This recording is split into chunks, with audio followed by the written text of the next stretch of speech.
అందరికీ నమస్కారం.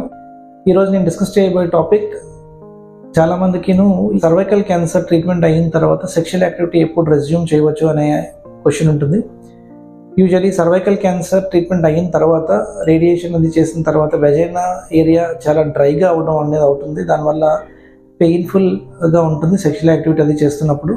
సో చాలామందికి ఒక అపోహ ఉంటుంది ఏంటంటే, సెక్షువల్ యాక్టివిటీ రెజ్యూమ్ చేస్తే కూడా మళ్ళీ క్యాన్సర్ తిరగబడచ్చు అనే అపోహ కూడా ఉంటుంది. Sexual activity post treatment is quite safe. మనం ఒక ఫ్యూ వీక్స్ అంటే మేబీ 4 weeks తర్వాత సెక్షువల్ యాక్టివిటీ రెజ్యూమ్ చేయవచ్చు.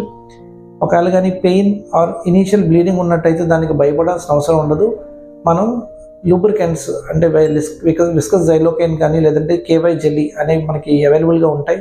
అవి వాడుతూ కానీ చేసినట్టయితే సెక్షువల్ యాక్టివిటీ దానివల్ల మనకి నొప్పి కూడా లేకుండా ఉంటుంది. ఇంకో advantage of sexual activity post treatment ఏంటంటే, మనకి వెజనల్ స్టెనోసిస్ అనేది జరగకుండా ఉంటుంది. దాని ద్వారా మనకి పోస్ట్ ట్రీట్మెంట్ ఎగ్జామినేషన్లో కూడా మనకి ఎటువంటి ప్రాబ్లం లేకుండా డాక్టర్ ఈజీగా తనిఖీ చేయగలుగుతారు. ఒకవేళ కానీ వెజనల్ స్టెనోసిస్ జరిగినట్టయితే మనకి తనిఖీ చేయడం కూడా కష్టమయ్యి మనం మోస్ట్లీ ఇమేజింగ్ మీద డిపెండ్ అవ్వాల్సిన అవసరం ఉంటుంది.